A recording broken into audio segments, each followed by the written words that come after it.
Bismillahirrahmanirrahim. Assalamualaikum warahmatullahi wabarakatuh, teman-teman Inspiraframe. Nah, kalau kemarin kita ngobrol sama Mas Taufik itu soal supra challenge-nya, soal persupraannya nih. Nah, nanti kita akan bahas tentang bagaimanakah Mas Taufik itu suka duka dari travelingnya gitu ya. Nah, Mas Taufik kemarin habis pulang dari 5 pesisir pantai ya, Mas? Iya. Padahal sebelumnya pernah ke Dieng, pernah ke Lombok, pernah ke Bromo, bahkan pernah ini nonton MotoGP, ya kan, Ya. ke Mandalika teman-teman, pakai Supranya. Nah, kira-kira mau nyaingi MotoGP-nya atau gimana? Ini gimana Mas? Kok bisa kepikiran, punya inspirasi? Aku ke Mandalika pakai motor tuh kayak gimana?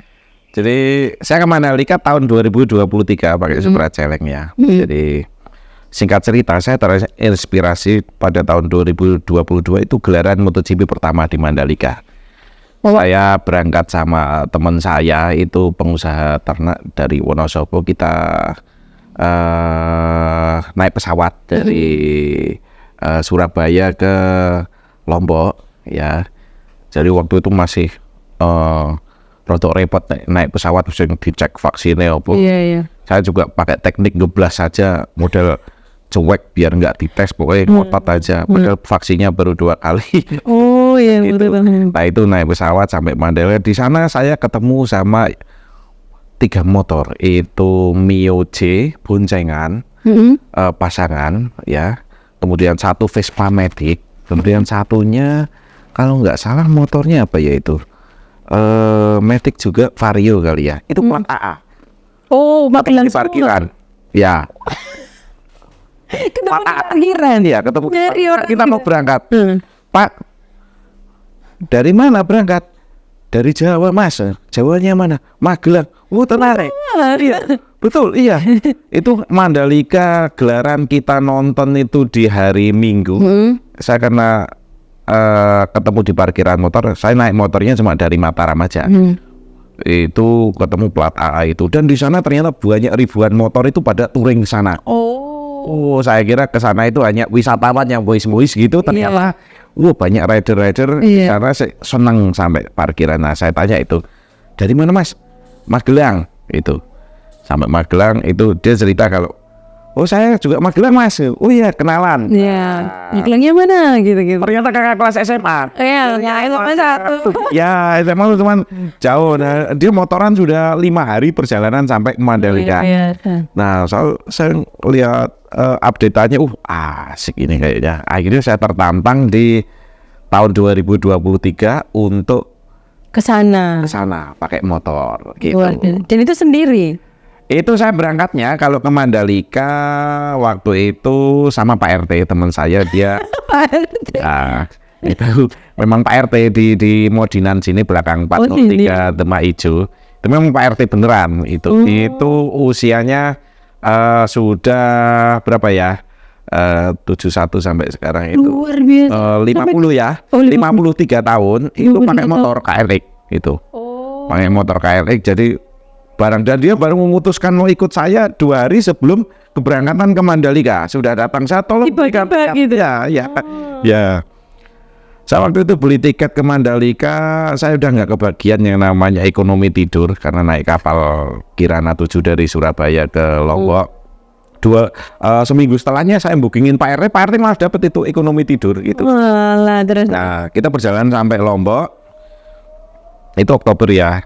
Cuman karena Pak RT sudah diteleponin sama warganya minta tanda tangan mau urus macam-macam, jadinya beliau pulang duluan. Jadi saya sudah sendiri keliling Lombok sendiri, ke Bali sampai ke Jawa sendiri. Itu waktu ke Mandalika. Lombok itu kan jauh ya Mas ya. Berarti kan banyak hal yang sudah dialami lah di sana. Kira-kira waktu perjalanan ke sana tuh yang menarik apa? Banyak.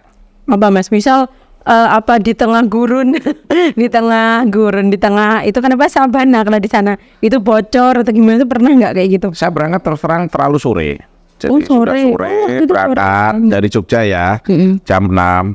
Saya niat mau tidur di Surabaya. Itu ternyata sampai SPBU Saradan yang rel itu, yang banyak kursinya itu. Saya sebelumnya sudah microslip itu, sudah microslip, sudah keluar jalan. Akhirnya masuk ke SPBU situ tidur. bangun-bangun 6:30 terus. Pagi. Ya pagi dari jam 3 kan gitu. Bangun-bangun sudah siang. Terus saya baru lanjut sarapan ke nasi becek kalau nggak salah ya. Oh ya, lanjut ya.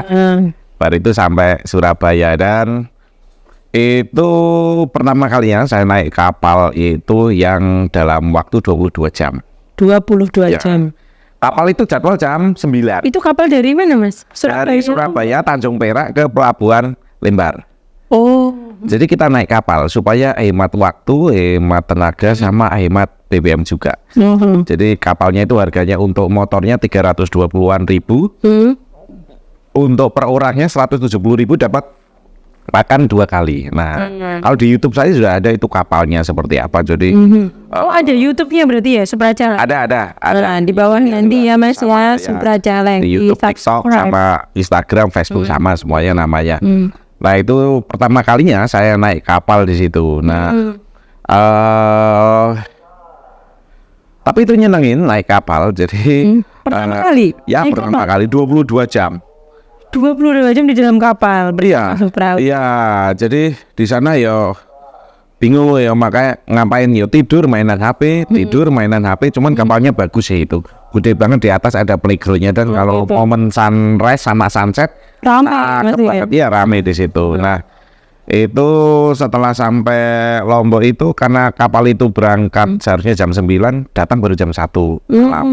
Dan baru berangkat jam 3. Jadi kita nunggu di pelabuhan itu dari jam 8 saya udah datang jam 8 sampai jam 1.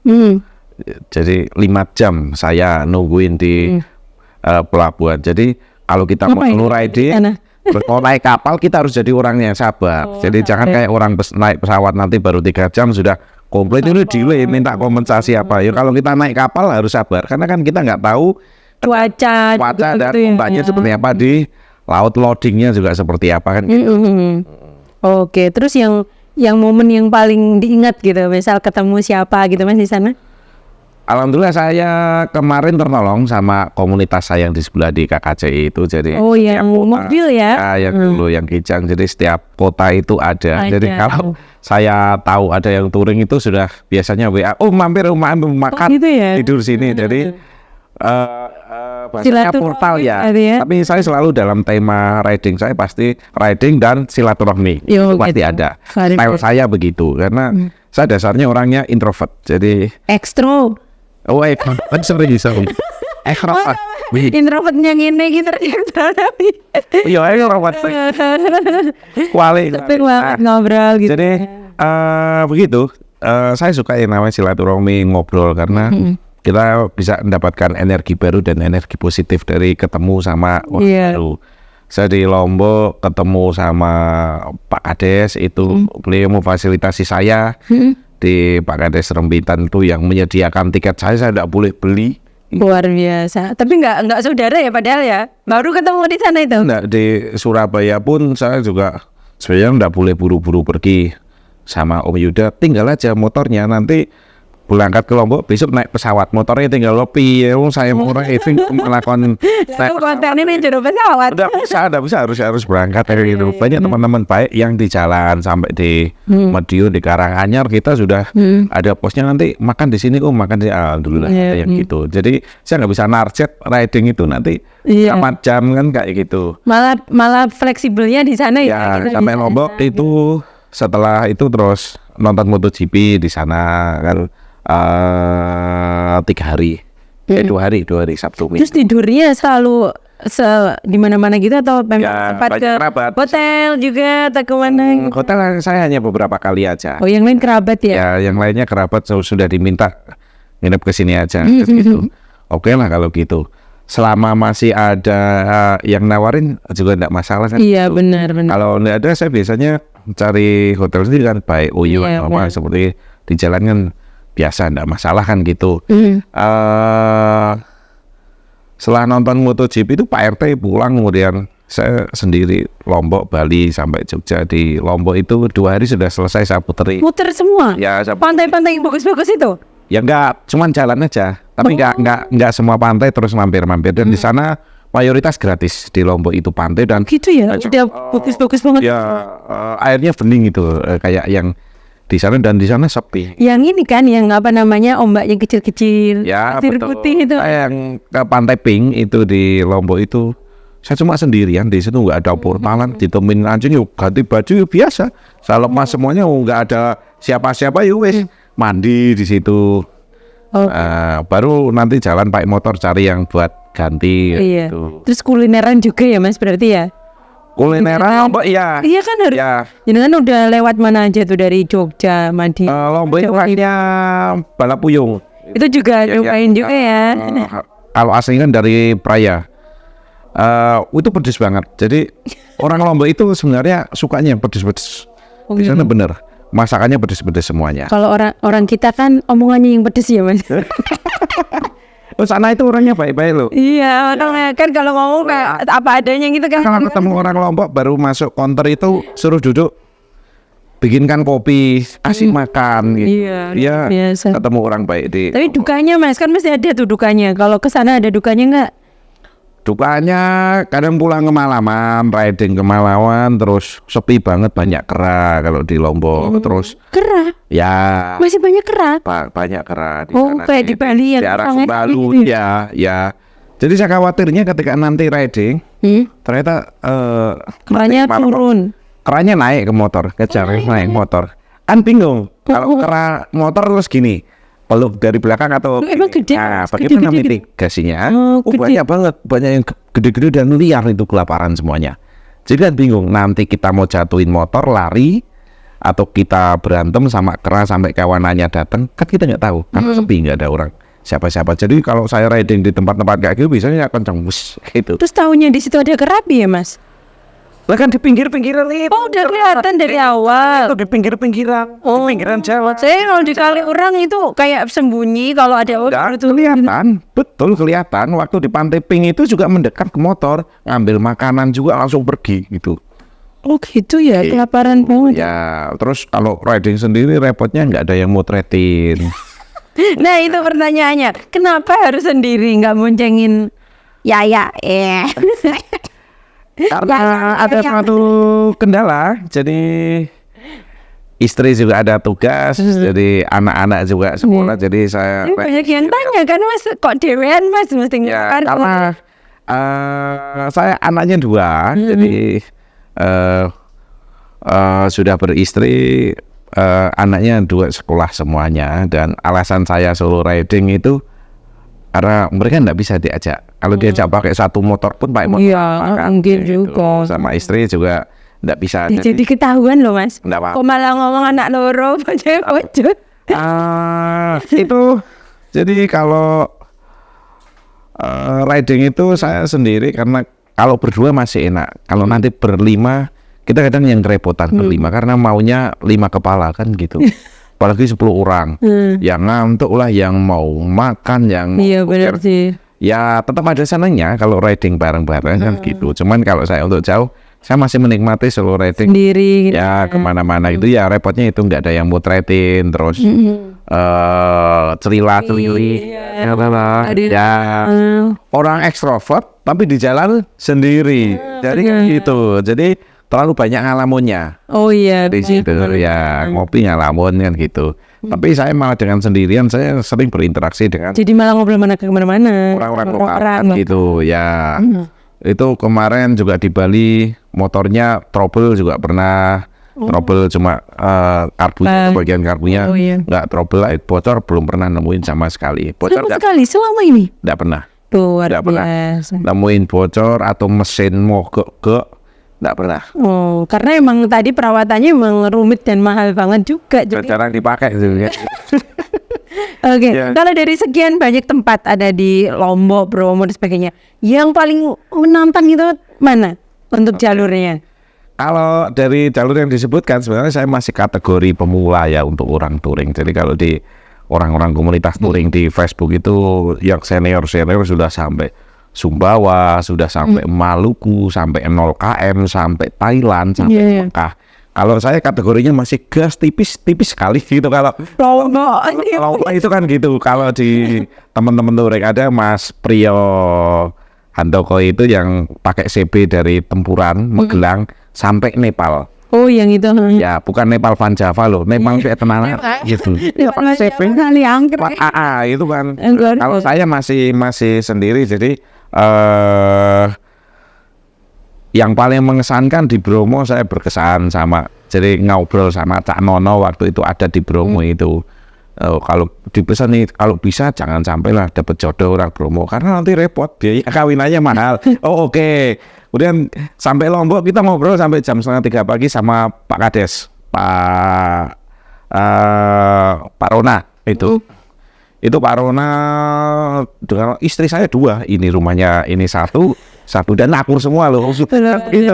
Nah, jangan sekali-sekali Anda berfoto dengan gadis rembitan. Karena apa?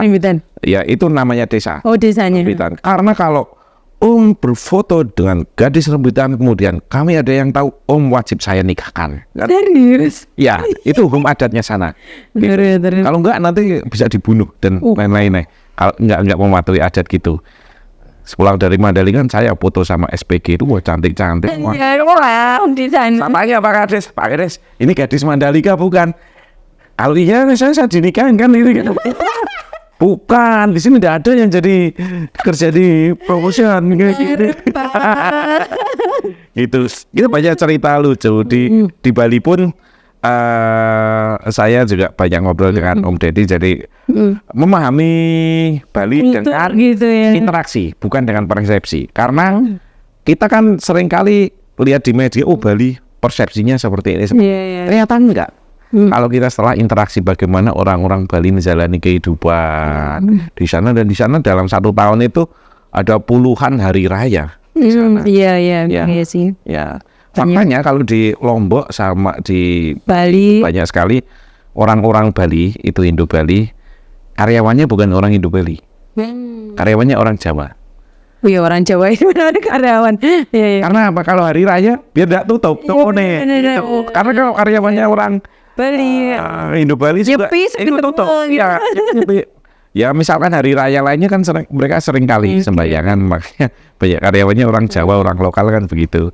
Jadi saya banyak belajar di situ. Jadi kayak di Banyuwangi juga, di mana. Jadi sekalian ngobrol di sini kayak apa sih, di sini kayak apa sih. Berarti benar-benar ini ya, lihat kultur dari masing-masing daerah, menyesuaikan diri, beradaptasi gitu ya. Ya. Jadi bersyukur gitu gak sih, Mas? Ya alhamdulillah bersyukur. Iya, jadi banyak yang bisa dipetik dari situ dan saya tuliskan di postingan Instagram saya. Jadi kalau saya posting foto itu copywritingnya kan banyak.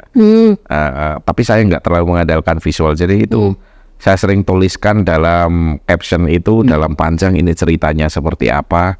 Nah itu buat kenang-kenangan ketika besok lupa. Nah tapi itu nggak terlalu mendukung untuk interaksi di Instagram karena apa namanya, terlalu banyak copywritingnya kan. Dari follower kan biasanya lebih suka yang visual, yang fotonya buka-buka kan gitu. Benar. Terus ada sekarang video-video reels gitu ya, yang seru-seru gitu juga ya. Seneng. Ya. Itu saya juga nggak sengaja kok itu, karena suka ngupload terus upload terus. Karena kebanyakan orang mau ngupload konten itu terlalu memikirkan apa yang dipikirkan orang lain. Akhirnya kasih itu diupload. Iya benar sih. Takut dibully, takut dicemooh, konten lu kok elek, kok gambarmu elek, saya enggak. Terus apa adanya. Iya, ini diriku kok gitu ya. Ini style saya, jadi saya upload. Jadi kalau kadang real saya adalah semi jurnalis dan semi kritikus. Ya. Misalkan jadi misalkan ada apa itu kemudian saya upload, kemudian nanti ada puluhan akun merepost kan kayak gitu. Benar. Jadi gitu. Terus setelah ini Mas mau kemana kira-kira? Saya kalau rencana ke IKN sih kalau sudah. IKN itu berarti Kalimantan Timur ya? Timur atau tengah sih? IKN mana? Timur. Oh Timur. Timur itu. Ya Allah, berapa ribu itu Mas berarti? Ya kita kan nggak bisa motornya renang dari Tanjung Emas ke. Berarti udah pakai kapal kan? Pakai kapal kan ya. Pakai kapal. Oke sih. Pakai kapal, dan kabarnya itu di IKN besok mau buat upacara. Mau bareng-bareng semua nggak? Maksudnya udah nyari temen atau pengen solo juga? Saya tetap masih solo riding. Luar biasa. Jadi teman-teman kalau mau daftar nggak bisa? Ya kalau mau ada barengan enggak apa-apa, enggak masalah gitu loh.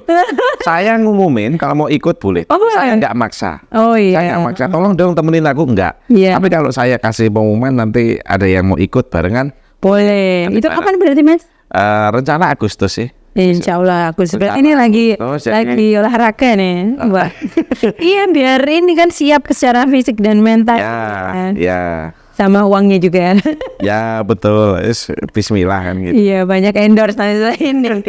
Oke terima kasih Mas Taufik sudah hadir Ya. lalu ngobrol-ngobrol soal travelingnya. Dan kita tunggu ya setelah ini kita undang lagi ya bisa di KN sebenarnya di sana nanti dapat apa. Oke mungkin itu teman-teman inspirasi kita untuk hari ini. Kita tunggu lagi di inspirasi selanjutnya. Assalamualaikum warahmatullahi wabarakatuh.